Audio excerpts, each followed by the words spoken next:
Hi friends, എൻ്റെ പുതിയ വീഡിയോയിലേക്ക് എല്ലാവർക്കും സ്വാഗതം. ഇന്ന് ഞാനിവിടെ ഉണ്ടാക്കുന്നത് റാഗി വെച്ചുകൊണ്ടുള്ള ഒരു അപ്പമാണ്. വീഡിയോ എല്ലാവരും മുഴുവനായിട്ട് കാണാം. ഈ ഒരു റെസിപ്പി ഒന്ന് ട്രൈ ചെയ്ത് നോക്കാം. ഈ ഒരു റാഗി അപ്പത്തിൻ്റെ വീഡിയോ ഞാൻ മുമ്പ് എൻ്റെ ചാനലിൽ തന്നെ അപ്ലോഡ് ചെയ്തിട്ടുണ്ട്. പക്ഷേ അന്നൊന്നും എനിക്ക് ഇത്ര സബ്സ്ക്രൈബേഴ്സോ മോണിറ്റൈസേഷനോ ഒന്നും ആയിട്ടില്ല. അപ്പോൾ വിചാരിച്ച് ഒന്നും കൂടി ചെയ്യാമെന്ന്.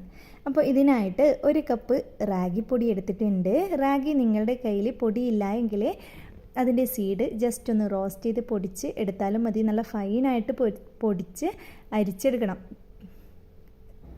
അതിലും നല്ലത് നമുക്ക് പെട്ടെന്ന് തന്നെ ഒരു പാക്കറ്റ് പൊടി വാങ്ങിക്കുന്നതല്ലേ.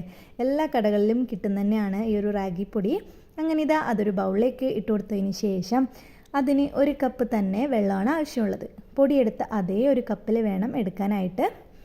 ആ ഒരു കപ്പ് വെള്ളം കൂടി ഒഴിച്ചതിന് ശേഷം ഒരു സ്പൂൺ വെച്ച് നല്ല രീതിക്ക് തന്നെ ഒന്ന് മിക്സാക്കി കൊടുക്കുക.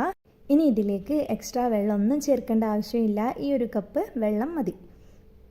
ഇനി ഇതൊരു 5 മിനിറ്റ് അവിടെ റെസ്റ്റ് ചെയ്യാനായിട്ട് വെക്കുക. അതിനുശേഷം മിക്സിയുടെ ജാറെടുത്ത് അതിലേക്ക് ഈ ഒരു മിക്സ് ഒഴിക്കുക. ഇനി നമുക്ക് ചേർക്കാനുള്ളത് 1/2 കപ്പ് തേങ്ങയും 1/2 കപ്പ് ചോറും കൂടിയാണ്.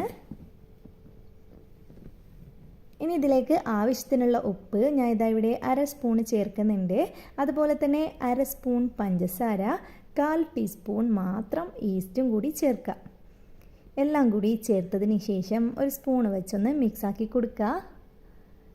ഇനി നല്ല സ്മൂത്താക്കിയിട്ടൊന്ന് അരച്ചെടുക്കുക. നല്ല പേസ്റ്റായിട്ട് തന്നെ അരച്ചെടുക്കണം. നമുക്ക് കാര്യമായിട്ട് ഇതിൽ തേങ്ങയും ചോറും മാത്രമേ അരയാനായിട്ടുള്ളൂ. അത് പെട്ടെന്ന് തന്നെ അരച്ച് കിട്ടും.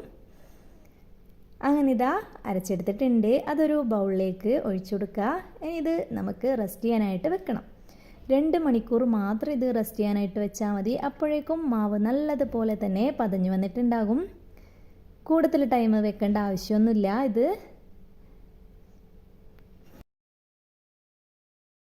2 മണിക്കൂറിന് ശേഷം ഞാൻ അടച്ചു വെച്ചതൊന്ന് തുറന്ന് നോക്കിയിട്ടുണ്ട്. നല്ലതുപോലെ തന്നെ പതഞ്ഞു വന്നിട്ടുണ്ട്.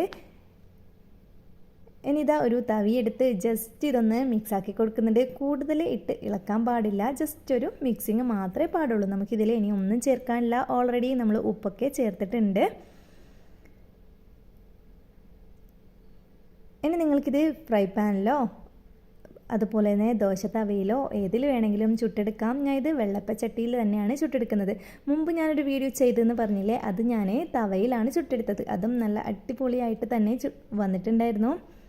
അങ്ങനെ ചെറിയ തവി ആയതുകൊണ്ട് തന്നെ 2 മുഴുവൻ തവിയിലും എടുത്തിട്ടുണ്ട് മാവ്. അങ്ങനെ ചുരിച്ചെടുത്തു.